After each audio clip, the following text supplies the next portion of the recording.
that car and asking nothing. Oh, this car, what is the composition of the parts? Makarating kaya ito sa church? Baka ito sa highway ganito. But no, sir, you just drive and set on in that car. That's faith. Every day, we will walk by faith and not by sight. So he said, Jesus is inviting us to believe in His Word, the Bible. Hallelujah. My job today is to preach to you the Word of God. And your soul and spirit will listen to it. And then you believe to the Word of God. And you walk upon it. And you act upon it. Ang pananampalataya ay mag-produce ng action, mga kapatid. There are people today that they said, I believe in God. But of hearing the Word of God and believing is not enough, but we need to obey the words of God. Come on, clap your hands unto the Lord and shout, thank you, Jesus. So when Jesus inviting you, He first sent His Word. For example, the Prime Minister of Canada will invite you, will send an email or a snail mail, all right? And then you will read it. That's why when Jesus inviting you, He said, I love you.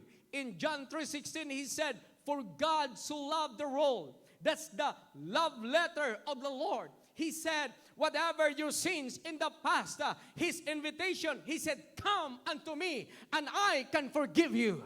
Sabi niya, lumapit kayo. Iniimbitahan po tayo, mga kapatid. Sabi ng Panginoon, because I love you. The bottom line of His death, burial, and resurrection today, it is the love of God. Come on, somebody. Everybody says, Jesus loves me. Medyo yung iba naghisitan. Pastor, I am a sinner. Jesus loves you. Ang doktor, mga kapatid, nangangailangan sa may mga sakit. Ang walang sakit, hindi nangangailangan ng doktor. That's why Jesus loves the sick, the needy, the maimed, the leper. He will not reject you. He will not abandon you. In fact, He said, I will die for you. I will give my hands to you. I will give my feet to you. I will give my life to you because I love you. Handa ba tayo, mga kapatid, na tanggapin ang imbitasyon ng pag-ibig ng Panginoon? I will direct to the point that there are invitations, like for example, in Luke chapter 14, this is our study, amen, so that you can understand how the kingdom of God works. All right? So let's study Luke chapter 14, verse 16. It is Jesus' parable that the kingdom of God is like a man preparing a great supper. In verse number 16, then said he unto him, a certain man made a great supper and bade many. He sent invitation, maybe kasal, mga kapatid. All right, verse number 17, and sent his servant at supper time to say to them that were bidden, those who are invited, come, for all things are now ready. Sa wikang Tagalog, amen, verse number 17, at sa panahon ng paghapon ay sinugo niya ang kanyang alipin upang sabihin sa mga inanyayahan, magsiparito kayo sapagkat ang lahat ng mga bagay ay nahahanda na. God, the Lord Jesus Christ in the flesh, He told in the parable that the kingdom of God is now about ready. And He sent an invitation to you to come to this supper, to celebrate this event because everything is ready. You know what? The Lord is inviting you because His mansions is already going to happen and it's ready for you. Napaghanda na po, mga kapatid. The only thing that's waiting for us is His coming. But before the coming of the Lord, He is inviting you one by one. But you know what? In verse number 18, it says, and they all with one consent began to make excuses. Everyone says excuses. The first said, ito yung unang excuse, I have bought a piece of ground and I must needs go and see it. I pray thee, have me excuse. Sa Tagalog, anong sabi? Are you listening? All right, ever since, praise the Lord. Go ahead, Pastor. Ngunit nagdahilan silang lahat. Nagdahilan silang lahat. Ang sabi ng una, Ang sabi ng una, nakabili ako ng bukid Oh. at kailangan ko itong puntahan. I bought a farm, and I want to see it. There are many alibis or excuses. Amen. Before that I cannot come, I cannot attend, but I thank God today you showed up. You put Jesus first. That means you have now faith. That means you have now love. You are responding, amen, to the invitation of the Lord, regardless of your job. Regardless of the $100 an hour. Wow, $100, Pastor. Forget about the church. But when the ring from the Philippines say, hey, I need $1,000, kulang pa, abunado ka pa mga kapatid. But when you put the kingdom of God first, God is inviting you, put me first in your life. Put my kingdom first and my righteousness first. He said, I will add all these things to you. Pagunahin natin ang invitasyon ng ating Panginoon, idaragdag niya ang bahay. Lahat magsabing amen. Idaragdag niya ang pagkain. Idaragdag niya ang sasakyan. Idaragdag niya ang magandang pananamit. Mga kapatid, look at you. You are handsome and you're beautiful. Come on, smile a while. Woo, hallelujah.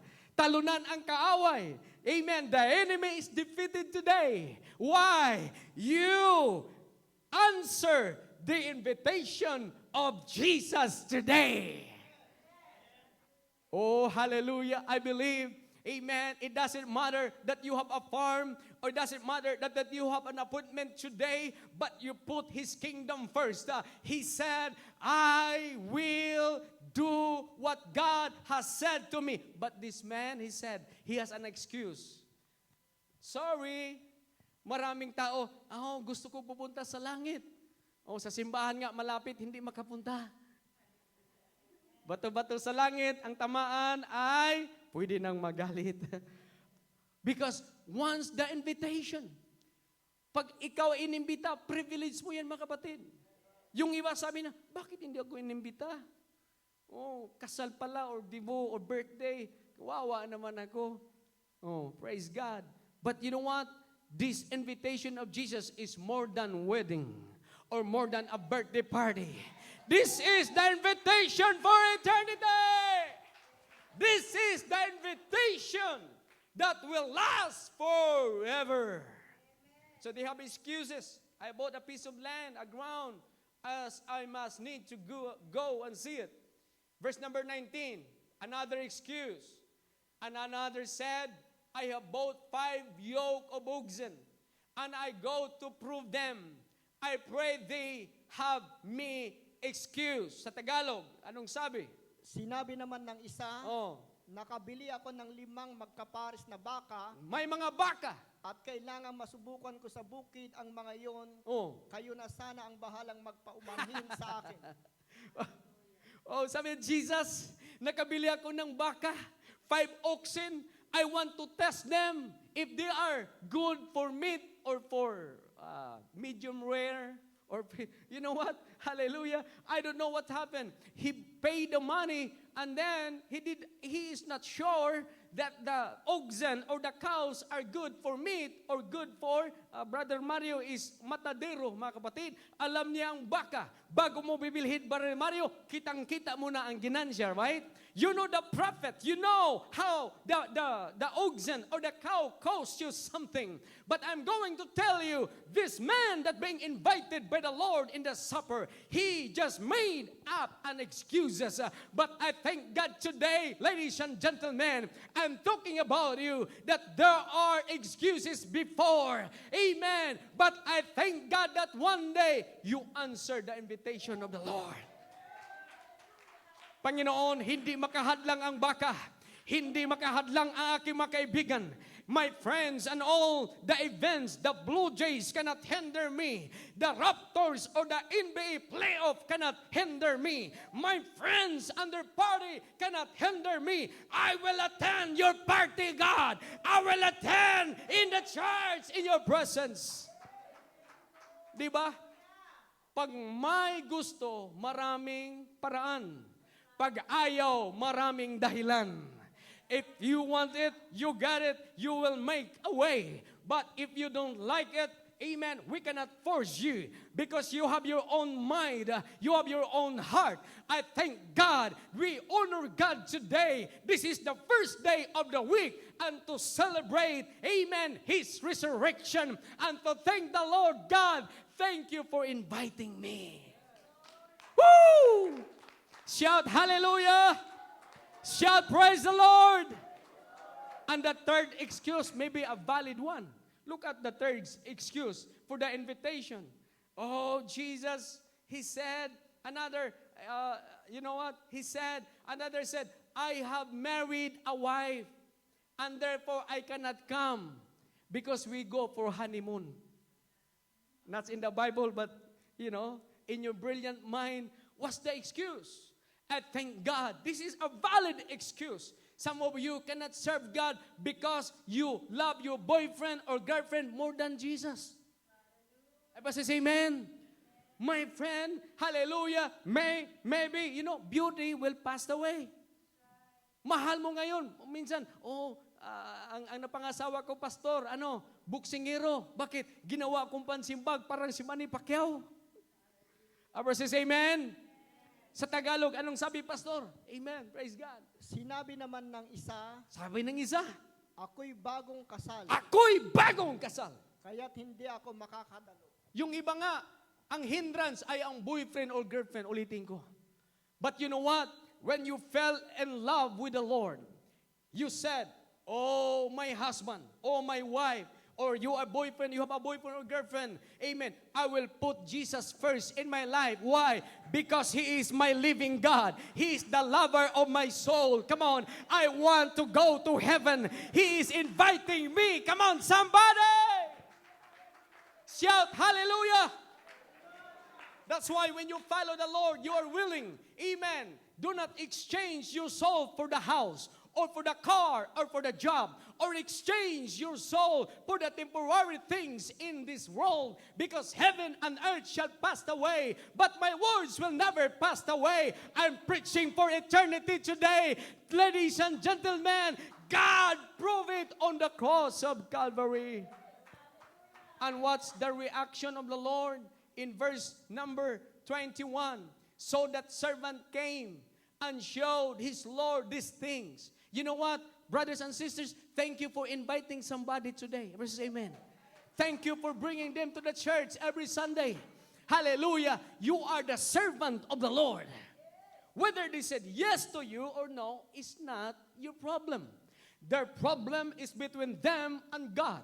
Your job, our afternoon service in Mississauga is to invite your friends. Hallelujah. Amen. Hallelujah. The Bible Center Toronto, just invite your friends and tell them, Jesus loves you. Jesus loves you. Jesus is coming. Everybody shout, thank you, Jesus. So the servant showed these things to the Lord. Then the master of the house, being angry, said to his servant, go out quickly in the streets and lanes of the city, and bring here neither the poor, the maimed, and the halt, and the blind. And the servant said, Lord, it is done. Amen. In Tagalog, anong sabi sa verse 21? Bumalik ang alipin at ibinalita ito sa kanyang Panginoon. Nagalit ang Panginoon at sinabi sa alipin. Nagalit ang Panginoon. You know what? God is love. The nature of God is love. But there is a nature of God that He is a judge. Oh, love ako ni Jesus, Pastor. Yes, but Jesus said, if you love me, obey and keep my commandment. Amen. I love you, Jesus. But Jesus, when look at the church, oh, nandoon sa Blue Jays. Inuna ang Blue Jays. O inuna yung playoff sa NBA. Versus amen. We are not against that. There is a time for that. But God is inviting you to put you in your kingdom. God put you in His place first in your life, your personal walk with God. So nagalit ang Panginoon. Alright? Don't wait that the perdition and the judgment of the Lord will come down to the planet Earth before you repent, before you believe, before you get in yourself in water baptism, and before that you serve the Lord. Pastor, I have lots of time. I can do that when I am old. The problem now, when you are old, you have now the dementia. And then you are now ugod-ugod. You are walking with a walker and, and those wheels. And sometimes, oh, iho, bring me to the church. But too late.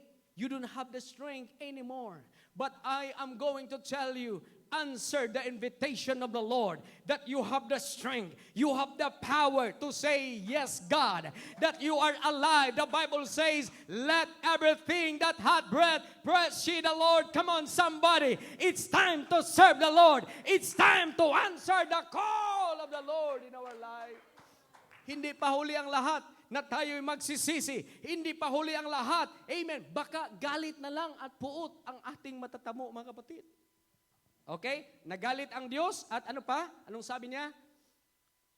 Pumunta ka? Sinabi sa alipin, Sa alipin? pumunta ka kaagad sa mga lansangan Sa lansangan? at sa makikipot na daan ng lungsod at isama mo rito ang mga mahihirap, Wow! mga lumpo, Yes! mga bulag at Yes. mga pilay. That's the Bible said, before that God found us, we are blind, but now we can see. Before we are dead, but now we are alive.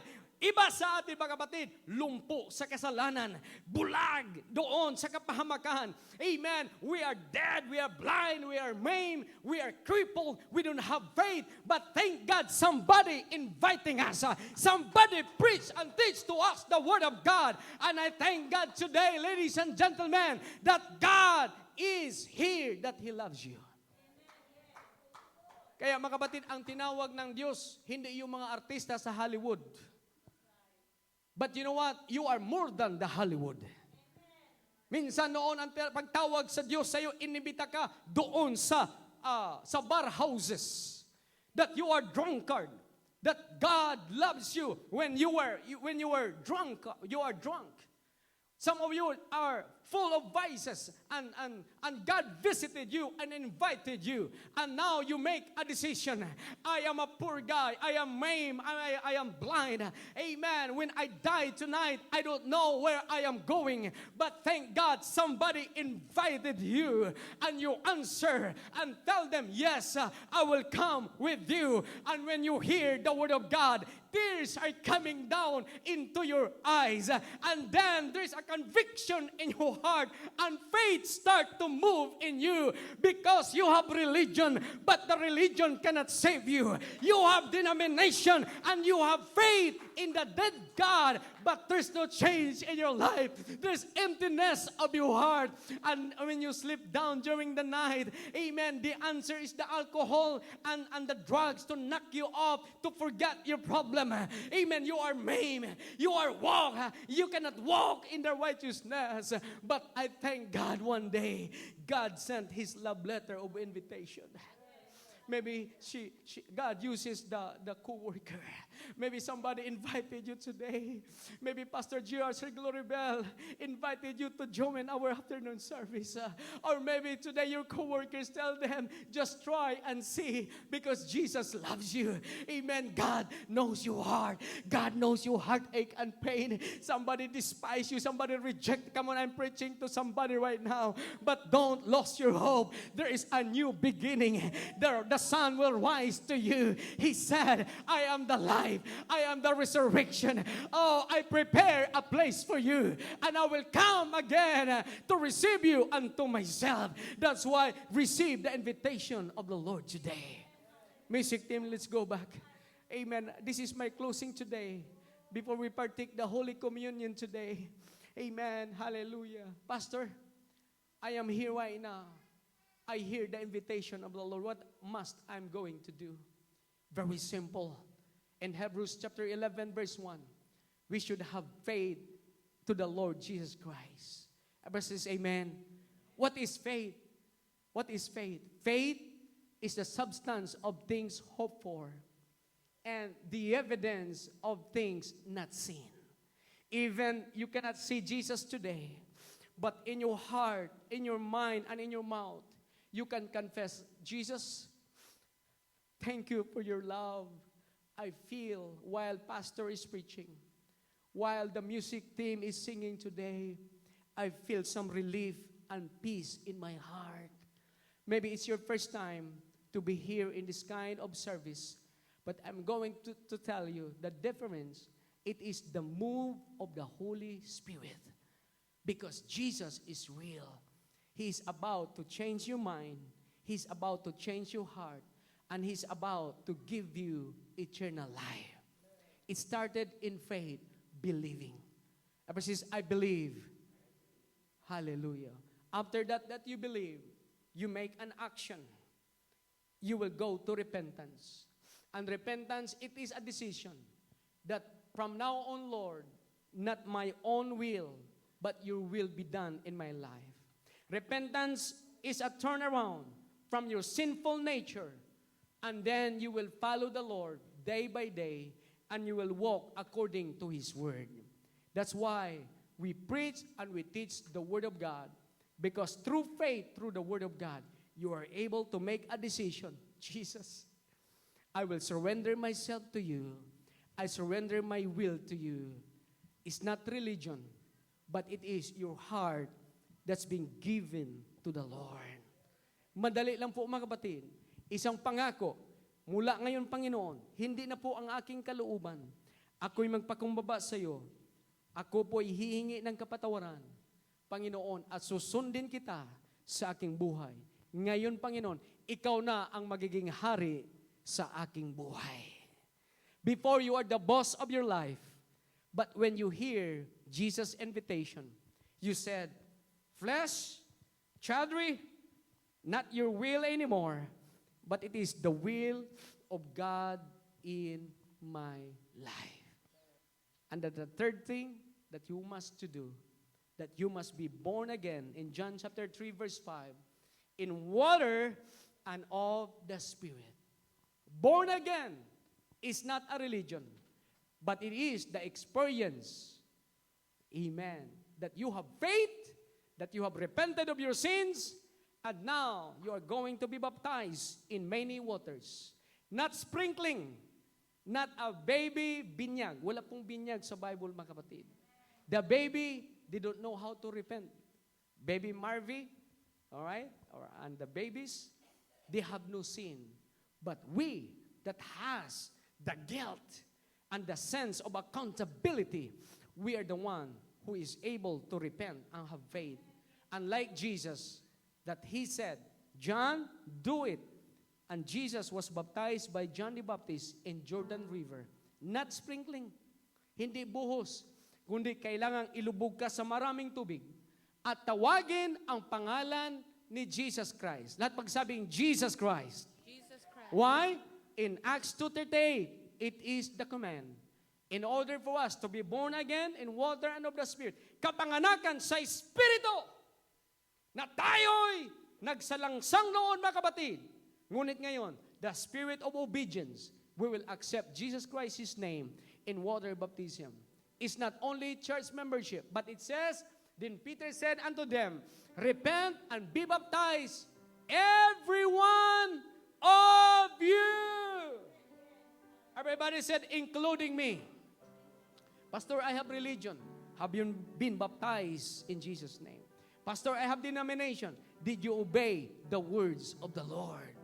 Hallelujah. Did you repent of your sins? If not, today is the day of salvation. Jesus is inviting you to abandon, to don't make an excuses that I am busy, I don't have time for Jesus. Because one day, the God of the judgment is too late to repent.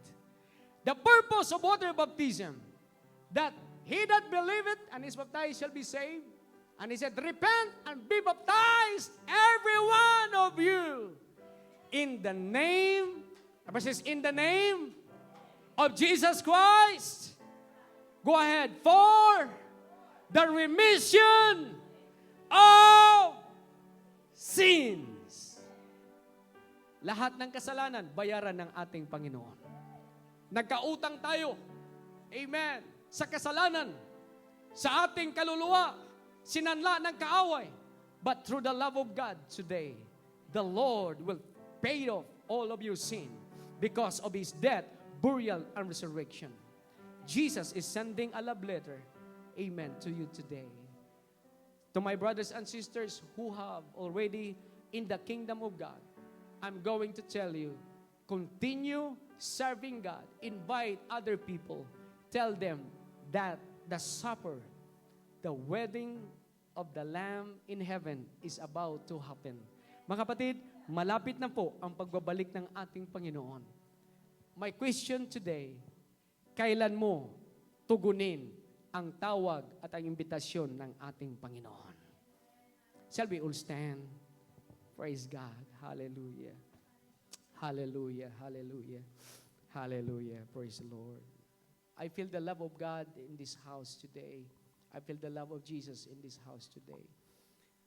Amen. We will come to the Lord in altar before we partake the Holy Communion. But close your eyes for a moment. Amen. And raise your hands towards heaven. Lord Jesus, pray with me right now. Lord Jesus, thank you for inviting me for eternal life in heaven. Thank you, Jesus. I ask forgiveness in all of my sins. Thank you, Jesus, that you speak to my heart directly today, and I feel your holy presence. Jesus, I love you. I will answer your call in my life. King Jesus, thank you for inviting me, that I am with you today. Thank you, Lord. In Jesus' name, amen. Let's come to the altar and let's prepare our hearts for the Holy Communion today. Whatever your needs, maybe sickness in your body, Jesus is inviting you. Come, those who are heavily laden, and I will give you rest. Come to those who are maimed, blind, and halt. I will give you strength. Let's find a place in the altar. Don't worry about the time. We have food to eat. We have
Praise God. Dito ka banda, Pastor JR. Amen. Praise God. Hallelujah. Amen. Praise God. Hallelujah. Praise the Lord. Dito ka, Pastor. Dito ka. Praise the Lord. Hallelujah. Praise God. Dito ka, Sister Glo. Let's pray for our ushers. Amen today. Praise the Lord. Hallelujah. Mga kapatid, amen. The Holy Ghost is here. This is special today. Amen. There will be restoration in your family. Everybody say amen. There will be restoration in your children. Everybody say amen. And there will be healings in your body today. Say amen. In your jobs, in your finances, in your walk with God, and most especially in your soul